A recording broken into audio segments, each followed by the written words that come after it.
దేవుని పరిశుద్ధ నామానికి మహిమ కలుగును గాక. హల్లెలూయా. అందరూ బాగున్నారు కదా? ప్రభు అయిన యేసుక్రీస్తు నామములో మీ అందరికీ శుభములు. ఆన్లైన్ సంఘ ఆరాధనకు ప్రేమపూర్వకంగా మీ అందరినీ ఆహ్వానిస్తున్నాను. మీరున్న స్థలాల్లోనే కండ్లు మూసుకుని ప్రార్థనలో ఏకీభవించండి. ప్రార్థన. గొప్ప దేవుడా, సర్వోన్నతుడా, మీరు చేసిన సమస్త మేలుల కొరకై మిమ్మల్ని స్తుతిస్తున్నాం ప్రభువా. గడిచిన పరిశుద్ధ దినము నుండి ఈ పరిశుద్ధ దినము వరకు ఎన్నో అద్భుతాలు, ఆశ్చర్య కార్యాలు, మహత్కార్యాలు మీరు జరిగించారు. మీరు మాకు ఇచ్చిన జీవాన్ని బట్టి మిమ్మల్ని స్తుతిస్తున్నాం ప్రభువా. ఈ సమయంలో పాటలు, వాయిద్యాలు, ఆరాధన ద్వారా మేము మిమ్మల్ని మహిమపరుస్తుండగా నీ ఆత్మ నడిపింపు, మీ ఆత్మ అభిషేకము, ఏక మనస్సు, ఏక హృదయాన్ని మా అందరిలో కలుగు చేయమని ప్రార్థిస్తున్నాను.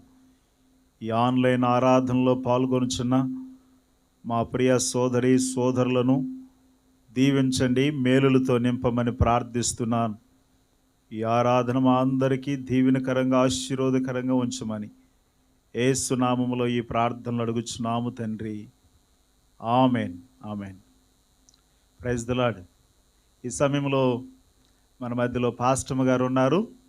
అలాగే వాయిద్యాలు వాయించడానికి సహోదరుడు దినేష్, సహోదరుడు విన్నీ మన మధ్యలో ఉన్నారు. వారు ముందుకు వచ్చి మనల్ని పాటల్లో స్తుతి ఆరాధనలు నడిపిస్తారు. ఒకవేళ ఈ పాటలు మీకు వస్తే కలిపి పాడండి, రాకపోతే రెండోసారి అందరూ ఏకీభవిస్తూ ప్రభునామాన్ని మహింపరుద్దాం. నీ కృప నాకు చాలయ్యా, నీ కృప లేనిదే నే బ్రతుకలేనయ్యా.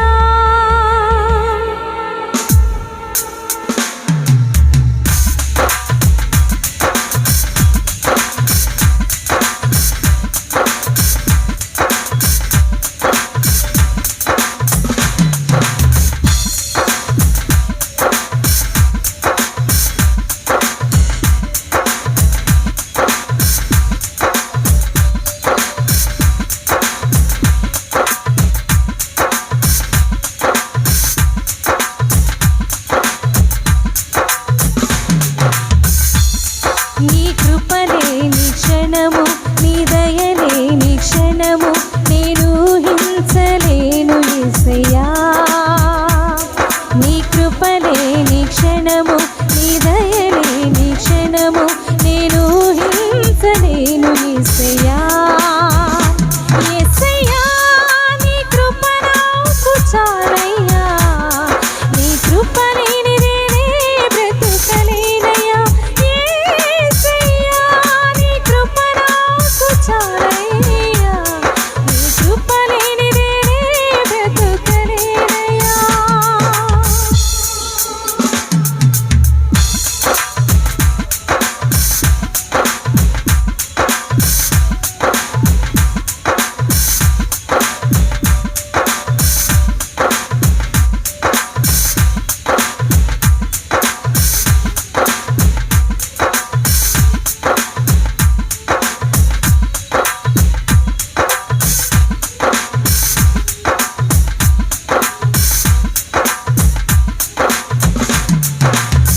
మహిమను విడచి మహిలోకి దిగి వచ్చి మార్గముగా మారి మనిషిగా మార్చావు. మహినే నీవు మాధుర్యముగా మార్చి మాదిరి చూపి మరు రూపమిచ్చావు. మహిమను విడచి మహిలోకి దిగి వచ్చి మార్గముగా మారి మనిషిగా మార్చావు. మహినే నీవు మాధుర్యముగా మార్చి మాదిరి చూపి మరు రూప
నీ కృప లేనిదేనే బ్రతుకలేనయ్యా యేసయ్యా నీ కృప నాకు చాలయ్యా నీ కృప లేనిదేనే బ్రతుకలేనయ్యా నీ కృప లేని క్షణము నీ దయ లేని క్షణము నేను హింసలేను యేసయ్యా నీ కృప లేని క్షణము నీ దయ లేని క్షణము నేను హింసలేను యేసయ్యా యేసయ్యా నీ కృప నాకు చాలయ్యా నీ కృప లేనిదేనే బ్రతుకలేనయ్యా యేసయ్యా నీ కృప నాకు చాలయ్యా నీ కృప లేనిదేనే బ్రతుకలేనయ్యా నీ కృప లేనిదేనే బ్రతుకలేనయ్యా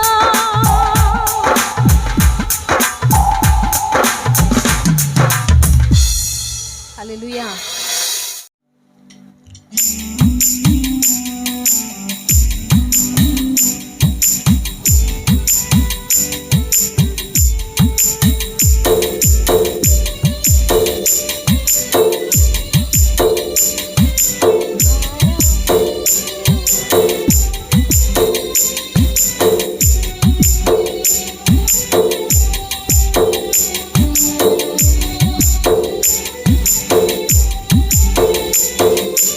ఆరాధనకు యోగ్యుడా నిత్యము స్తుతించెదను నీ మేలులను మరువకనే ఎల్లప్పుడు స్తుతి పాడెదను ఆరాధనకు యోగ్యుడా నిత్యము స్తుతించెదను నీ మేలులను మరువకనే ఎల్లప్పుడు స్తుతి పాడెదను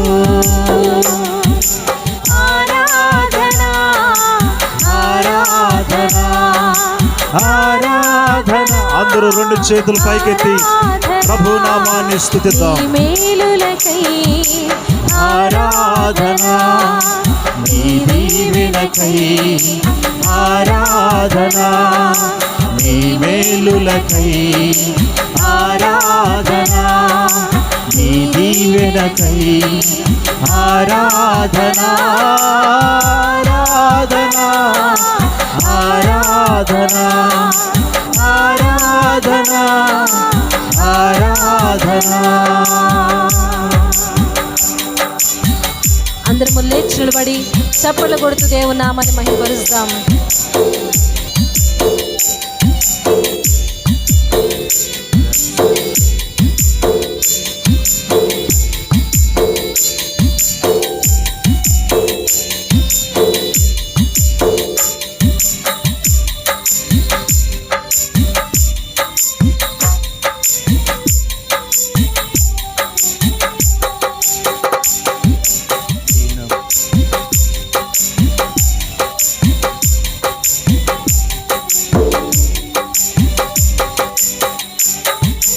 దినమెల్ల నీ చేతులు చాపి నీ కౌగిటిలో కాపాడుచుంటివే yes lord దినమెల్ల నీ చేతులు చాపి నీ కౌగిలిలో కాపాడుచుంటివే నీ ప్రేమ నీ జాలి నీ కరుణకై నా పూర్ణ హృదయముతో సన్నుతింతును నీ ప్రేమ నీ జాలి నీ కరుణకై నా పూర్ణ హృదయముతో సన్నుతింతును ఆరాధన ఆరాధన ఆరాధన ఆరాధన నీ ప్రేమకై ఆరాధన నీ జాలికై ఆరాధన నీ ప్రేమకై ఆరాధన నీ జాలికై ఆరాధన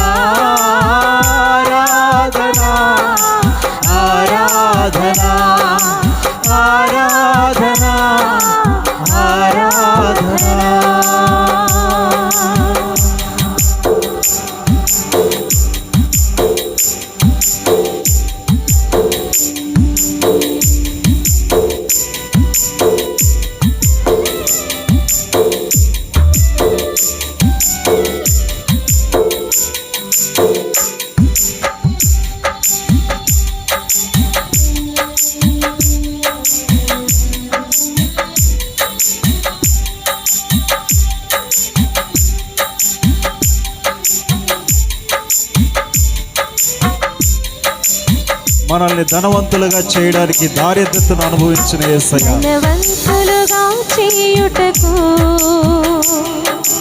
దారిద్ర్యతను అనుభవించినావు.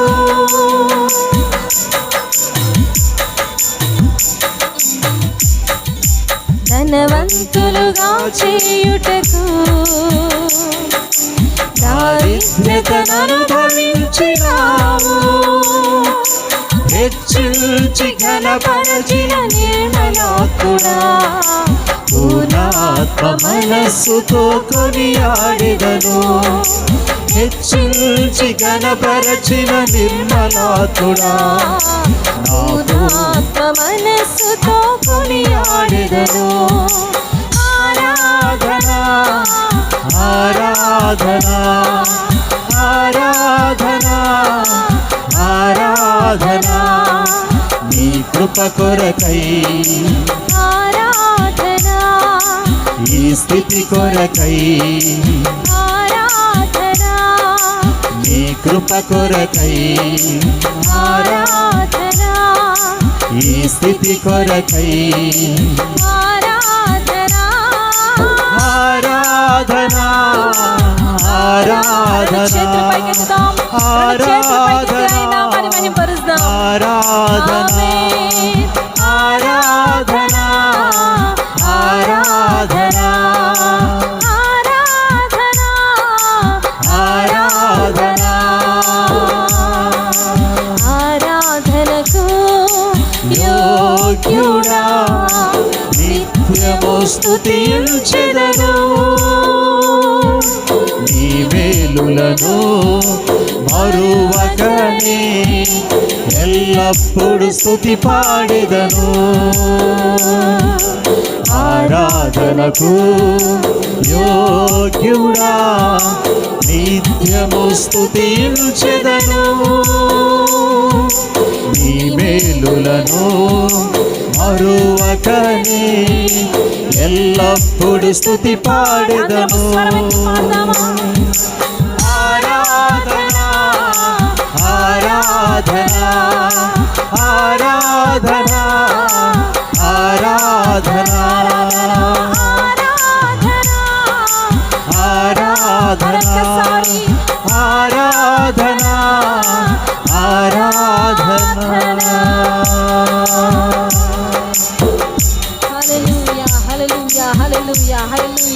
ఈ మేలుల కొరకై, ఈ స్థితి కొరకై మీకు వందనాలు, స్తోత్రము.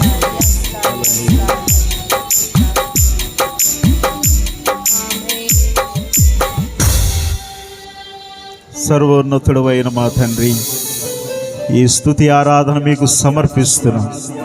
మమ్మల్ని మేము సజీవ యాగంగా మీకు అప్పగించుకొనిచున్నాం మా ప్రభువా.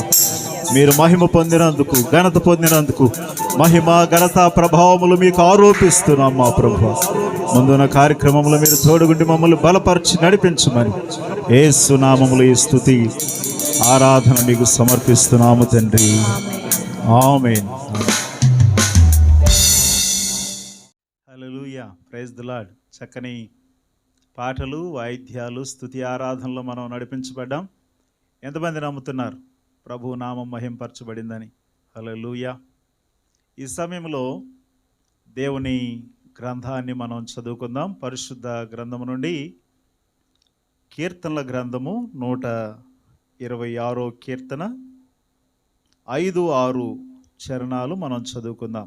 126 కీర్తన 5-6 చరణాలు చదువుకుందాం. కన్నీళ్లు విడుచుచు విత్తువారు సంతోషగానముతో పంట కోసెదరు. పిడికిడి విత్తనములు చేత పట్టుకొని ఏడ్చుచూ పోవు విత్తువాడు సంతోషగానము చేయుచు పనులు మోసుకొని వచ్చును. దేవుడి పరిశుద్ధ వాక్కులు మన కొరకు దీవించునుగాక. ఆమేన్. రాయబడిన వాక్య భాగం బహుశా మీరు చాలాసార్లు చదివి ఉండవచ్చు. ఈ లేఖన భాగంలో అద్భుతమైన సత్యాలు ఎన్నో ఇమిడి ఉన్నాయి. వాటిని క్లుప్తంగా మనం పరిశీలన చేద్దాం ఈరోజు. ఈనాటి దినాల్లో ఏ కుటుంబంలో చూసినా, ఏ వ్యక్తి నోటి నుండి మనం విన్నా కొరత కొరత లోటు అనేది మనకు కనిపిస్తూ ఉంటుంది. ఏ కుటుంబంలో చూసినా ఏదో ఒక కొరత. మనం సంపాదించేది తక్కువ, మన ఖర్చులేమో ఎక్కువ. ఈనాటి పరిస్థితులు మనము పరిగణనలోకి తీసుకున్నట్లయితే అందరి నోట, అన్ని కుటుంబాలలో ఈ మాటలే వస్తూ ఉన్నాయి. ఎందుకంటే వాస్తవమే. ఎన్నోసార్లు మనకి వచ్చే ఇన్కమ్ తక్కువ, మనకు వచ్చే మనీ తక్కువ, మనము ఖర్చు చేసేది ఎక్కువ. ఎందుకంటే అవసరతలు అలాగూ ఒకదాని వెంట ఒకటి వస్తూనే ఉన్నాయి. ఈరోజు అబ్బాయికి బాగోకపోతే రేపు అమ్మాయికి బాగోని పరిస్థితులు. ఇద్దరికి బాగుంది అని అనుకుంటే కుటుంబంలో యజమాని మూలన పడే పరిస్థితులు. ఈ పరిస్థితులను మనం చూస్తే మానసికంగా కృంగిపోతూ ఉంటాం. ఎందుకు నాకు వచ్చింది ఈ కష్టం, ఈ బాధ ఏంటి అని అంటూ ఉంటాం. కొంతమందికి ధనం ఎక్కువయ్యి ఆరోగ్యాలు లేక బాధపడుతుంటే, మరొక వైపు ధనముండి కూడా సరైన ఆనందంతో సంతోషంతో బ్రతకలేని కుటుంబాలు మరికొన్ని.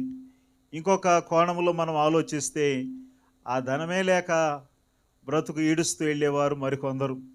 ఏదేమైనప్పటికీ కొరత అనేది మానసికంగా ఒక మనిషిని బహు భయంకరంగా కృంగదీస్తూ ఉంటుంది.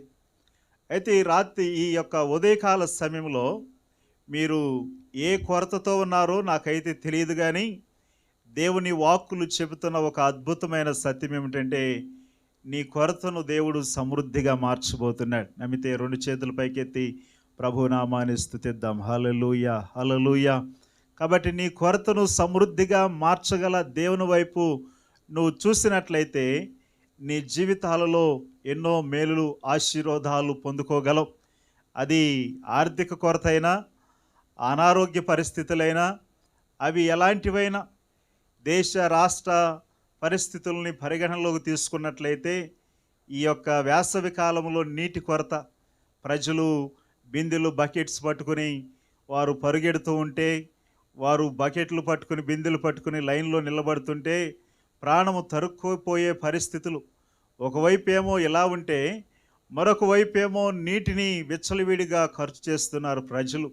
ఒకవైపు ఏమో నీరు సమృద్ధితో పాటు పొంగి పొర్లుతుంది, మరొక వైపు నీటి కొరకు మనుషులు కొట్టుకుంటున్నారు.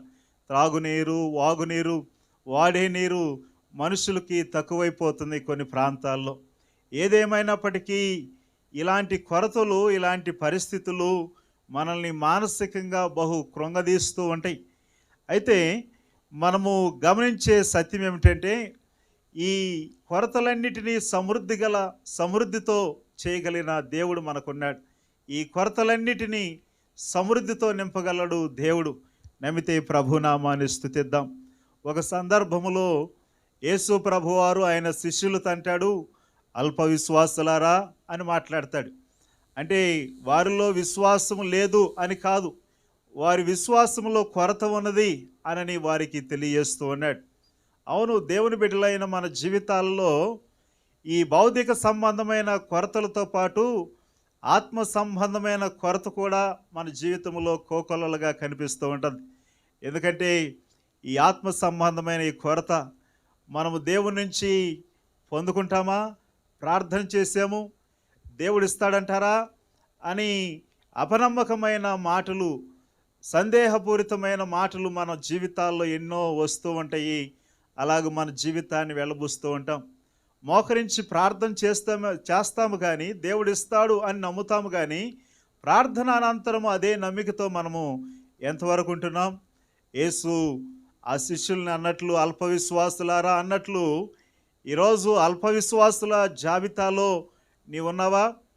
నీవు విశ్వాస కొరతతో ఉన్నావా? ఒకసారి మీరు ఆలోచన చేయండి. మీరు ఆధ్యాత్మిక కొరతతో ఉన్నారా? ఒకసారి మీరు లేఖన భాగాలను బట్టి పరిశీలన చేయవలసిందిగా మనవి చేస్తున్నాను. ప్రకటన గ్రంథములో 7 సంఘాలతో ప్రభువు చెబుతున్న మాటలు మనం జ్ఞాపకం చేసుకున్నట్లయితే అక్కడ ఒక్కొక్క సంఘముతో ఒక్కొక్క మాట ప్రభు మాట్లాడుతున్నాడు. నీ క్రియలను, నీ కష్టమును, నీ సహనమును నేను ఎరుగుదును. నీవు దుష్టులను సహింపలేవనియు, అపోస్తులు కాక తాము అపోస్తులమని చెప్పుకొని వారిని పరీక్షించి వారు అబద్ధికులని నీవు కనుగొంటివనియు, ఆ చివరి 4వ వచనంలో అంటాడు, అయినను మొదట నీకుండిన ప్రేమను నీవు వదిలితివి. ప్రకటన 2వ అధ్యాయము 4వ వచనములో అయినను మొదట నీకుండిన ప్రేమను వదిలితివి. ఇలాగో ఒక్కొక్క సంఘముతో ప్రభు మాట్లాడుతూ ఆ సంఘాల్లో ఉన్న కొరత గురించి ప్రభు వివరిస్తూ ఉన్నాడు. అవును కదా సోదరి సోదరులారా, మనలో ఆత్మ సంబంధమైన కొరతలు, ప్రేమలేమి, సరైన ఆత్మ సంబంధమైన విషయాల పట్ల ఆసక్తిలేమి, ఇలాంటి విషయాలు మనము లెక్కిస్తూ వెళితే ఎన్నో కొరతలు మన జీవితాల్లో కనిపిస్తూ ఉంటాయి. కొంతమంది ఏ కొరత లేని వారుగా కనిపిస్తూ ఉంటారు, పైకి అలాగూ రంగు పులుముకుంటూ కనిపిస్తూ ఉంటారు. నేను మంచి సమృద్ధితో ఉన్నాను, నాకు ఎలాంటి లోటు లేదు అని అనుకుంటూ ఉంటారు. కానీ ఆ వారి జీవితాల్లో ఆత్మీయ కొరత ఉన్నది, ప్రార్థన కొరత ఉన్నది. వారి జీవితాల్లో ఇంకా మనం ముందుకు వెళ్ళినట్లయితే సరైన దేవుని శక్తిని, దేవునిని అవగాహన చేసుకోలేని పరిస్థితులు ఎన్నో వారి జీవితాల్లో కనిపిస్తూ ఉంటాయి. అయితే ఈ యొక్క మాటలు వింటున్న సోదరి సోదరుడా, నీ జీవితంలో ఏ కొరతతో నీవు బాధపడుతున్నావో నాకు తెలియదు. ఈరోజు ఏ కొరతలో నీవున్నా, ఈరోజు ఏ కొరత నేను బాధ పెడుతున్నా, ప్రభు చెబుతున్న ఈ అద్భుతమైన మాట మనకు భయంకరమైన ఊరటను కలుగు చేస్తూ ఉంటుంది. బహు గొప్ప అయిన మాట, గొప్ప ప్రశంసించదగ్గ మాట ప్రభు మాట్లాడుతున్నాడు. నీవే కొరతలో ఉన్నా ఆ మాటను బట్టి నీవు బలపరచబడతావని ఈ మాటలు మీతో పంచుకుంటున్నాను. నీవు ఈరోజు ఎలాంటి పరిస్థితుల్లో, ఎలాంటి కొరతలు ఉన్నప్పటికీ ఈ మాట మీకు ధైర్యం ఇస్తుందని మరొకసారి ఈ మాటను మీకు తెలియజేస్తున్నాను. వాక్య భాగంలో మనం చదువుకున్న ప్రకారము, పిడికెడి విత్తనములు చేతపట్టుకుని ఏడ్చుచూ పోవు విత్తువాడు సంతోషగానము చేయుచు పనులు మోసుకుని వచ్చును. సంపాదన సరిపోక, విశ్వాస జీవితంలో సరిగా నిలబడలేక, ఏం చేయాలో తెలియక లోపల ఏడుస్తున్న ప్రతి విశ్వాసికి, ప్రతి వ్యక్తికి ధైర్యాన్ని, ఊరటను కలుగు చేసే అద్భుతమైన లేఖన భాగం ఇది. ఎందుకు అనంటే మన జీవితాల్లో మనకి గొప్ప ధైర్యాన్ని ఇస్తుంది ఇది. ఎన్నోసార్లు మన జీవితాల్లో ఇలా అనుకోలేదు, నా జీవితంలో నాకున్నది కొంచెమే, నాకున్నది కొద్ది ధనమే, నాకున్నది చిన్న ఉద్యోగమే, నాది చిన్న జీవితము, నాది చిన్న కుటుంబము, నాకు ఎవరు లేరు, నేను ఒంటరివాడును. ఇలాంటి ప్రశ్నలతో నీవు సతమతమవుతూ ఈ ప్రశ్నలకు జవాబు దొరక్క వెతుకులాడుతున్న సోదరి సోదరుడా, ఈ యొక్క ఉదయకాల సమయంలో దేవుని వాక్యం చెబుతున్న మాటలు మనం జ్ఞాపకం చేసుకుంటే ఇక్కడున్న వ్యక్తి జీవితాన్ని మనం పరిశీలన చేయవచ్చు. అతడు నా కుటుంబాన్ని ఎలాగ పోషించుకోవాలి, ఈ పిడికెలు విత్తనాలతో, ఈ పిడికెలు గింజలతో ఎలాగూ నేను నా కడుపు నింపుకోవాలి అన్న సందిగ్ధమైన పరిస్థితిలో ఉన్నాడు. అయితే మన జీవితాల్లో కూడా చాలాసార్లు ఇవి తారసపడుతూ ఉంటాయి. ఎక్కడి వరకు ఎందుకు, ఇప్పుడు నీవు అనుభవిస్తున్నావు కదా, ఈ కొరత ఎంతవరకు ఉంటుంది, ఈ కొరత నా జీవితంలో పోదా, ఎప్పుడు నేను సమృద్ధిని అనుభవించగలను అని ప్రశ్నలతో పీడించబడుతున్న సోదరి సోదరుడా, ఈ మాటలు మనకి ధైర్యాన్ని ఇస్తున్నాయి. పిడికిడి విత్తనాలు చేతబట్టుకొని ఏడ్చుచూ పోవు విత్తువాడు సంతోషగానము చేయుచు పనులు మోసుకుని వచ్చును. పిడికిడి విత్తనాలే, వాటిని విత్తడము ద్వారా వచ్చిన మేలు, సంతోషగానాలతో పనులు మోసుకుని వస్తున్నాడు. వ్యవసాయం చేసే రైతు పరిస్థితులను మీరు ఒకసారి అవగాహన చేసుకోనండి, ఆ యొక్క చిత్రాన్ని ఒకసారి ఊహించుకోనండి. ఆ రైతు ఎంతో కష్టపడుతూ ఉంటాడు. విత్తనాలు చల్లే సమయంలో విత్తనాలు కొనలేని పరిస్థితులు, విత్తనాలు కొని ఆ రేటు అటకెక్కే పరిస్థితులు, ఆ పరిస్థితుల్లో కొన్నిసార్లు లేటుగా విత్తనాలు నాటడం, కొన్నిసార్లు ఉన్న ఆ విత్తనాలను వెదజల్లడానికి తిండి ఏమి తినాలి, ఉన్న విత్తనాలు భూమిలో చల్లితే ఏమి తినాలి, ఎలాగూ కడుపు నింపుకోవాలి, ఎలాగూ కుటుంబాన్ని పోషించుకోవాలి. ఇలాంటి ప్రశ్నలు బహుశా నిన్ను సతమతం చేస్తూ, నేను తర్జన భర్జనలో పెట్టేసి ఎటు తేల్చుకోవాలో, ఏమి చేయాలో అర్థం కాని పరిస్థితిలో ఉన్న సహోదరుడా, సహోదరి, ఈ మాటలు నీ కొరకే. ఈ వ్యక్తి చేసిన పనేంటి అనంటే ఆ పిడికిలు, ఆ విత్తనాలు, ఆ గింజలు పట్టుకుని ఏడుస్తూ కూర్చోలేదు. అతడు ఆ గింజలు చల్లితే నా పరిస్థితి ఏంటి అని అనుకోలేదు. కానీ విశ్వాసముతో దేవుని యందు నిరీక్షణ ఉంచి ఆ పిడికెడు విత్తనాలు చల్లాడు భూమిలో. అవి ఫలించినాయి. అతని సంతోషానికి అవధులు లేవు. పంట చేతికొచ్చింది. సంతోషగానములతో పనులు మోసుకుని వస్తున్నాడు. వ్యవసాయ చిత్రాన్ని మీరు ఒకసారి ఆలోచించేస్తే రైతు అతడు కష్టపడే కష్టము కానీ, అతడు వర్షం కొరకు ఎదురు చూడడం కానీ, ఆ బోరు చెడిపోయి నీరు సరిగ్గా రాని పరిస్థితుల్లో అతడు పడిన పాట్లు, దాని ఎరువు విషయంలో, దాని యొక్క సాగు విషయంలో, దానికి పురుగు చీడ ఏదైనా పట్టినప్పుడు దానికి మందు కొట్టే విషయంలో ఎంత శ్రద్ధను వహిస్తాడు, ఎంత కష్టం పడతాడు. ఉదయం మొదలుకొని రాత్రి పండుకునేంత వరకు దాని గురించి ఆలోచించడము, దాని కొరకు పని చేయడము అతడు చేస్తూ ఉంటాడు. మనం తింటున్నామే గింజలు, ఆహారము, అది ఒక రైతు ఎంతగా కష్టపడితే మన చేతికి వస్తుందో ఒకసారి ఆలోచించేయండి. ధనం ఉంది కదా అని చెప్పి మనము ధనము ఖర్చు చేసి వడ్లు బియ్యం మనం కొంటున్నాము, మిగిలిన సామాను మనం కొంటున్నాము, కిరాణా కొంటున్నాము. అయితే వాటిని పండించే రైతు పరిస్థితులు మీరు ఆలోచించేస్తే అతడు ఎంతో తన చెమటను రక్తముగా చిందిస్తూ ఉంటాడు. అంత కష్టపడిన వ్యక్తి ఆ పంట పండే వరకు కష్టానంతటిని మర్చిపోయి ఆ పనులు మోసుకుని వచ్చుతున్నాడు అన్న మాటను మనం చూస్తాం. పనులు మోసుకుని వచ్చే ఆ యొక్క సంతోషం, ఆ సంబరం చూస్తే తను ఇన్ని నెలలు పడిన, ఇన్ని రోజులు పడిన కష్టానంతటిని మర్చిపోతున్నాడు. అలాగే మన జీవితాల్లో నా దగ్గర ఉన్నది కొంచెమే, నా దగ్గర ఉన్నది కొంచెం ధనమే, నాది కొంచెం జీవితమే, నాది చిన్న జీవితమే, నేను పాడితే, నేను చేస్తే దేవుని రాజ్యవ్యాప్తి కొరకు అవి ఉపయోగపడతాయా? నా ధనం ఏ పాటిదండి, నా పరిచర్య ఏ పాటిదండి, నేనేమి సహాయపడగలగనండి, నా దగ్గర ఏముందండి అని మీరు ఆలోచనలో ఉన్నట్లయితే మీ దగ్గర ఉన్నది కొంచెమే కావచ్చు, మీ దగ్గర ఉన్నది చిన్న ఉద్యోగమే కావచ్చు, మీరు ఒంటరి వారే కావచ్చు. ఇకపోతే ఏ తోడు లేక నేనేం చేయాలి, ఈ కొంచెం నేనేం చేసుకోవాలి, ఎటూ ఉపయోగం కదా, ఎటూ ఉపయోగపడదు కదా అని తర్జన భర్జనలో ఉంటే ఈ వ్యక్తిలాగా మీరు చేయాలని మనవి చేస్తున్నాను. మీ దగ్గర ఉన్నది కొంచెమే అయినా సరే దాన్ని విత్తడానికి ప్రయత్నం చేయండి. విత్తినప్పుడు అది ఎక్కువ 100 రెట్లు ఫలిస్తూ ఉంటుంది. ఇస్సాకు ఆ దేశమందు విత్తనం వేసి 100 రెట్లు ప్రతిఫలం పొందినని దైవ గ్రంథం చెప్పబడిన రీతిగా మీ జీవితాల్లో మీరు విత్తనాలు వేయడం మొదలు పెట్టండి. మీరు వెదజల్లడం మొదలు పెడితే దేవుడు సమృద్ధినిస్తాడు. నమ్మితే స్తోత్రం చెప్దా. హల్లెలూయా. నాకున్నది కొంచెమే, దాన్ని వెదజల్లి ఎలాగూ సమృద్ధి పొందగలను అనంటే అదే దేవుని యొక్క గొప్పతనం, అదే దేవుని యొక్క మర్మం.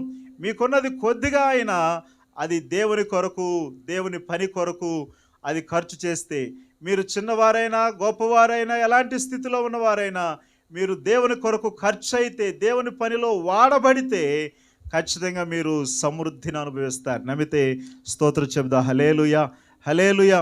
నీవు ఎలా ఉన్నా, నీ చేతిలో కొంచెమేమున్నా విత్తడం నేర్చుకుంటే చాలు, నీవు దేవుని సమృద్ధిని అనుభవిస్తావు.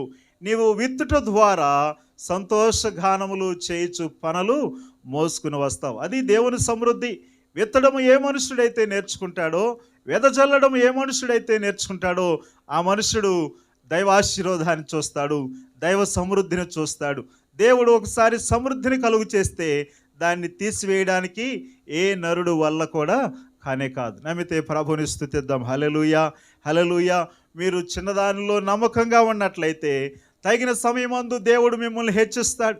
చిన్న వాటిలో ఎవరైతే నమ్మకంగా ఉంటారో వారు దేవుని యొక్క ఆశీర్వాదాన్ని చూడగలుగుతారు. ప్రియ సోదరి సోదరులారా, ఈ మాటలు వింటున్న సహోదరులారా, మీరు అది సమయమైనా, అది మీ ధనమైనా, అది మీ మాట అయినా, అది మీ కన్నీటి ప్రార్థన అయినా, మీరు దేవుని కొరకు విత్తడం మొదలుపెట్టినట్లయితే దైవ సమృద్ధి మీ జీవితాల్లో, మీ కుటుంబాల్లో, మీ ఉద్యోగాల్లో, మీ వ్యాపారాల్లో చూడగలుగుతారు. దేవుడు అలాంటి కృప మనందరికీ అనుగ్రహించునుగాక. ఆమేన్. Praise the lord. మీరు ఇంతవరకు చక్కని కార్యక్రమాన్ని చూసి దానిలో ఏకీభవించారు. మీ కానుకలు, మీ ప్రథమ ఫలాలు, దశమ భాగాలు, కృతజ్ఞతార్పణలు ఆన్లైన్ ద్వారా మీరు పంపిస్తున్నారు. సంతోషమే. అయితే ఈసారి నుండి మీరు పంపించే ప్రతి కానుక చర్చి అకౌంట్కి పంపించాల్సిందిగా మనవి చేస్తున్నాను.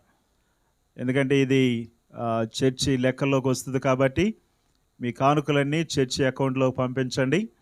అందుని బట్టి ప్రభు నామానికి మహిమ కలుగును గాక. ఇతర దేశాల్లో ఉన్న, ఇతర రాష్ట్రాల్లో ఉన్న మన ప్రియుల కొరకు మీరు అనుదినము ప్రార్థిస్తున్నందుకు ప్రత్యేకమైన వందనాలు. ఇంకనూ వారి కొరకు మీరు ప్రార్థించవలసిందిగా మనవి చేస్తున్నాను. సంఘ కార్యక్రమాలు మీరు ఫాలో అవుతున్నందుకు, కార్యక్రమాల్లో హాజరవుతున్నందుకు ప్రత్యేకమైన ధన్యవాదాలు తెలియజేస్తున్నాను. దైవ సేవకులుగా మేము మీ కొరకు ప్రార్థిస్తున్నాము అనుదినము. మీరు కూడా మా కొరకు ప్రార్థిస్తున్నందుకు, సంఘ పరిచర్యలో పాల్గొంటున్నందుకు ప్రత్యేకమైన కృతజ్ఞతలు తెలియజేస్తున్నాను. మీరు ఎక్కడుండి ఈ మాటలు వింటున్నప్పటికీ ఈ పరిచర్య కొరకు మీరు పడుతున్న ప్రయాస, మీ ప్రోత్సాహాన్ని బట్టి ప్రభు మీకు ప్రతిఫలం ఇచ్చునుగాక. ప్రార్థించుకుందాం. మీ ప్రార్థన అవసరతలు, ప్రాముఖ్యమైన విషయాలు మీరు వాట్సాప్ ద్వారా కానీ SMS ద్వారా కానీ మాకు పంపించాల్సిందిగా మనవి చేస్తున్నాను. ప్రార్థన చేద్దాం. చివరగా ప్రార్థన. సర్వోన్నతుడైన మా తండ్రి, మా రక్షక, ఈ యొక్క ఉదయకాల సమయంలో మిమ్మల్ని స్తుతించి ఆరాధించడానికి, మీ నామాన్ని మహిమపరచడానికి మీరు కృపనిచ్చిన దేవుడు. ఈ ఆన్లైన్ సంఘ ఆరాధనలో పాల్గొని ఏకీభవిస్తున్న మా ప్రియులందరినీ దర్శించండి. మేలులతో నింపండి, సమృద్ధితో నింపండి. ప్రతి కొరత యేసు నామములో కొట్టివేయబడును గాక. మా ప్రియులు సమృద్ధిని అనుభవించుదురు గాక.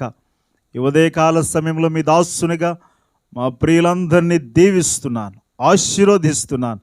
దైవాశీర్వాదం మా ప్రియులు పొందుకొనుదురు గాక.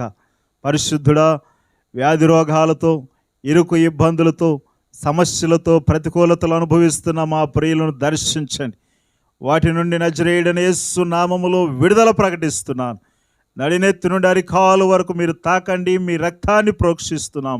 పరిశుద్ధాత్మదేవ, ఈ కార్యక్రమంలో ఏకీభవించి ఈ ఆరాధనలో పాల్గొనిన ప్రతి ఒక్కరిని దర్శించండి ప్రభువా.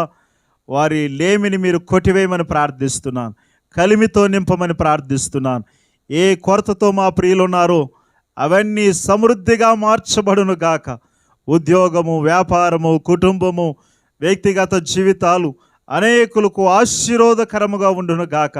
పరిశుద్ధుడా, మిమ్మల్ని స్తుతిస్తూ మహిమపరుస్తున్నాం. మీ నామాన్ని హెచ్చిస్తున్నాం.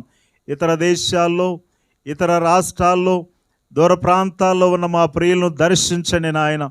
దూరభారమైనప్పటికీ నాయనా తండ్రి, ఆన్లైన్లో నాయన ఆరాధనలో పాల్గొంటూ, నాయన సంఘ కార్యక్రమాలు పాల్గొంటూ మా ప్రభువా తండ్రి ఈ పరిచర్యలో ముందుకు సాగుతుండగా ప్రతి ఒక్కరిని నీ రాజ్యవ్యాపి కొరకు వాడుకోమని ప్రార్థిస్తున్నాను. నీ దైవాశీర్వాదముతో నింపమని మిమ్మల్ని స్తుతిస్తున్నాం ప్రభువా. నాయనా తండ్రి, మా రాష్ట్రమును, మా పట్టణమును, మా దేశమును, అధికారులను మీరు దీవించండి. జ్ఞానముతో సమయోచితమైన ఆలోచనలు దయచేయమని ప్రార్థిస్తున్నాను ప్రభువా. నిన్ను స్తుతిస్తూ మహిమపరుస్తూ మీ నామాన్ని హెచ్చిస్తూ మా కొరకు తిరిగి రానయ్యున్న యేసు పరిశుద్ధ దివ్య నామములో ఈ ప్రార్థన మనవులు అడిగి పొంది ఉన్నాము తండ్రి. ఆమెన్. పరలోకమందున్న మా తండ్రి, నీ నామం పరిశుద్ధపరచబడును గాక. నీ రాజ్యము వచ్చును గాక. నీ చిత్తం పరలోకమందు నెరవేరినట్లు భూమి యందును నెరవేరును గాక. మాకు కావలసిన అనుదిన ఆహారం నేడు మాకు దయచేయము. మా ఎడల అపరాధములు చేసిన వారిని మేము క్షమించిన ప్రకారం మా అపరాధములు క్షమించుము. మమ్మను శోధనలోకి తేక దుష్టు నుండి తప్పించుము. రాజ్యము, శక్తి, మహిమ నిరంతరం నీవై ఉన్నావు తండ్రి. ఆమెన్. మన తండ్రి అయిన దేవుని దయ, కుమారుడైన యేసుక్రీస్తు కృప, పరిశుద్ధాత్మ యొక్క అన్యోన్య సహవాసము, సన్నిధి ఈ కార్యక్రమంలో ఏకీభవించి ఆరాధనలో పాల్గొన్న ప్రతి ఒక్కరికి, వ్యాధి రోగాలతో బాధపడుతున్న వారికి, సకల పరిశుద్ధులకు సదా తోడుగుండి నడిపించును గాక. Amen, amen. అందరూ బిగ్గరగా ఆమెన్ చెప్దాం. Amen. God bless you all. దేవుడు మీ అందరినీ దీవించును గాక. ఆమెన్.